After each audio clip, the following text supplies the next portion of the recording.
Hi friends, welcome to my channel. ఈరోజు వీడియోలో chicken fry ఎలా చేసుకోవాలో చూపించబోతున్నాను. ఎక్కువ ఆయిల్ వాడకుండా చికెన్ ముక్కలని క్రిస్పీగా ఎలా ఫ్రై చేసుకోవాలో చూసేద్దాం.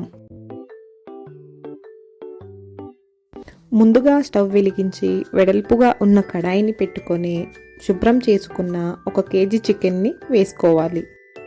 చికెన్ వేసుకున్న తరువాత ఆయిల్ వేసుకోకుండా గరిటెతో ఒకసారి ఇలా కలుపుకోవాలి. చికెన్ని కడాయి మొత్తం ఇలా స్ప్రెడ్ చేసుకున్న తరువాత 1 టీ స్పూన్ ఉప్పు వేసుకోవాలి. మూత పెట్టుకొని ఒక 5 నిమిషాల పాటు మీడియం ఫ్లేమ్లో కుక్ చేసుకోవాలి. 5 నిమిషాల తరువాత మూత తీసి ఒకసారి కలుపుకోవాలి. చూశారు కదా, మనం వాటర్ వేయకుండానే చికెన్లో ఉన్న నీళ్లు ఎలా ఊరాయో. ఊరిన నీళ్లతోనే చికెన్ని ఉడికించుకోవాలి. మంటని మీడియం ఫ్లేమ్లో పెట్టుకొని మూత పెట్టి మళ్ళీ ఒక 5 నిమిషాల పాటు చికెన్ని ఉడికించుకోవాలి. 5 నిమిషాల తరువాత నీళ్లు అన్నీ ఆవిరైపోయిన తరువాత ఒకసారి చికెన్ని ఇలా కలుపుకొని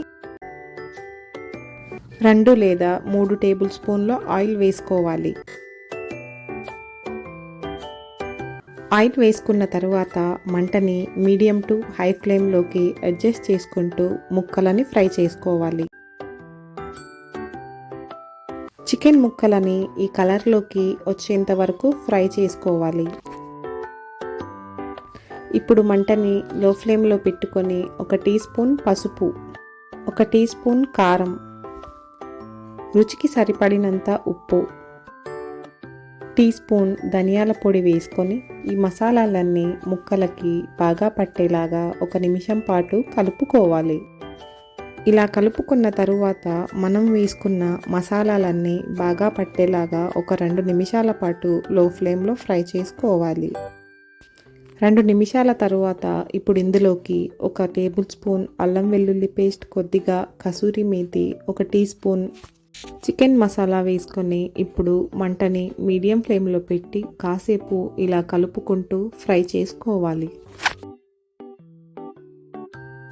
చివరిగా కొద్దిగా కొత్తిమీర వేసి కలుపుకొని స్టవ్ ఆఫ్ చేసుకోవాలి. అంతేనండి, ఈ చికెన్ ఫ్రైని ఎక్కువ ఆయిల్ లేకుండా చాలా సింపుల్గా ఎలా చేసుకోవాలో చూశారు కదా. మీరు కూడా మీ ఇంట్లో ఒకసారి ట్రై చేసి చూడండి.